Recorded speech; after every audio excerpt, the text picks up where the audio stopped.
Hello guys, Reform Piety and Ethics here doing a quick video on, let me pull this up real quick and get started.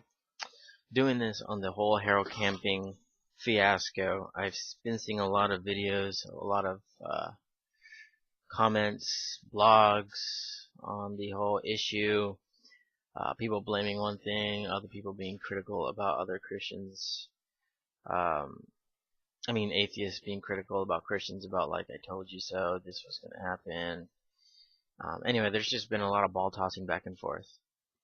Anyway, and the main reason I decided to actually start writing about it is because I've been seeing even some evangelical Christians mocking and I guess stereotyping Harold camping, which is, it's all good. I'm for correcting theology, trust me.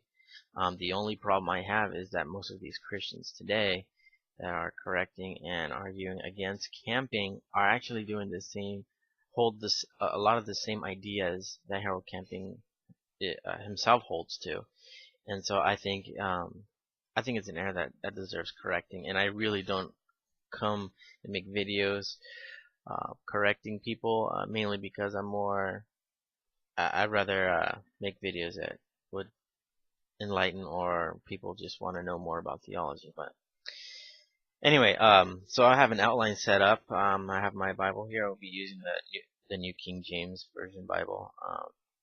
I'm first going to cover Harold Camping's theology, and then I'll move on to how modern day evangelicals view eschatology, and specifically with an emphasis on Matthew 24. And then I'll go on to I'll quote very briefly Gary DeMar's article, and I'll make a final response to King James Version Bible Believers.com YouTube channel that they made concerning Harold Camping.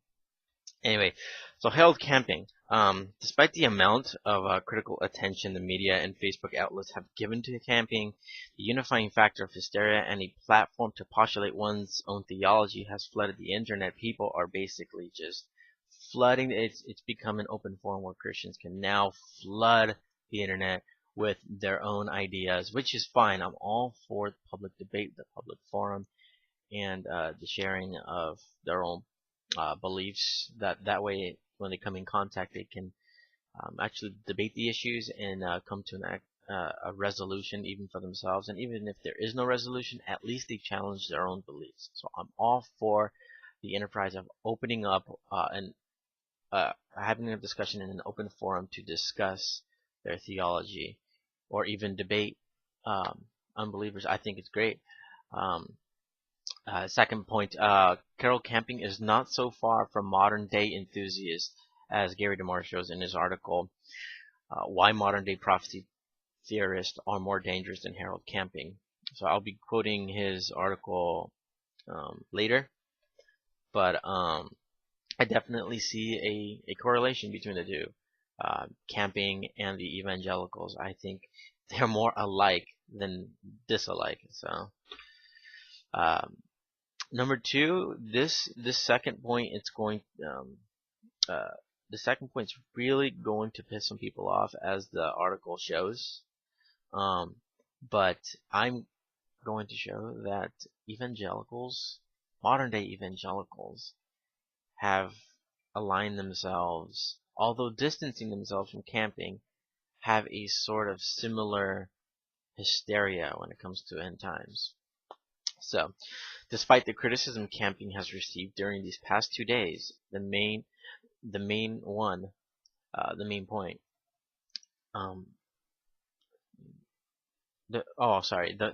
main one most evangelicals are turning to, the main criticism, is they're going to Matthew 24, or what they consider to be the passage the passages that talks about these things have not come to pass, as is shown in Matthew 24.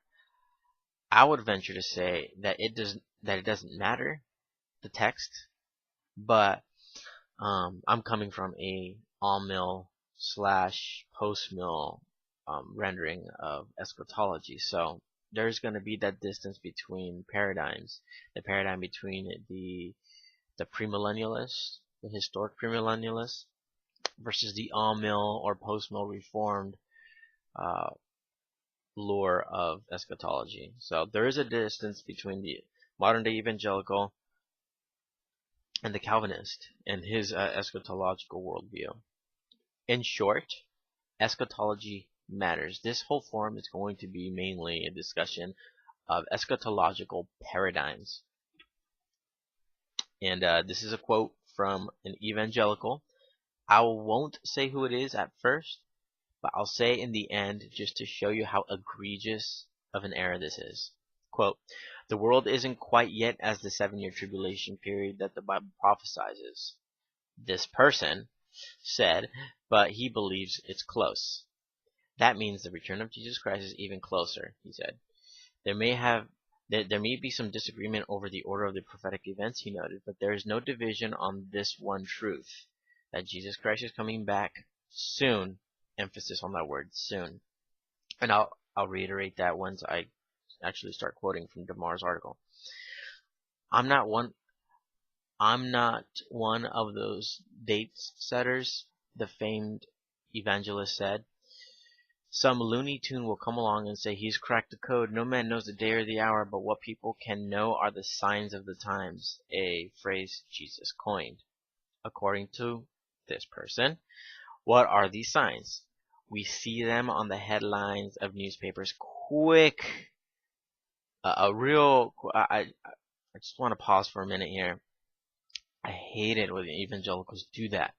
They say it's in the news articles. Why are you trying to interpret? I mean, I know he's mentioning Matthew 24, but why are they always trying to interpret it in light of news articles? When Matthew penned this, he was not thinking of the LA Times or the Orange County Register. Okay, stop going to news articles. It is pointless. There is no reason why you should be going there whatsoever. Anyway, that's just a quick, I just wanted to say that because I find it so irksome that people are not doing proper exegesis of a text.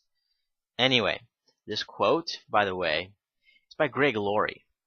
He's a big televangelist, not televangelist, but he has been on TV a couple times. He's an evangelist, and I just want to show you how loony and kooky evangelicals today even are.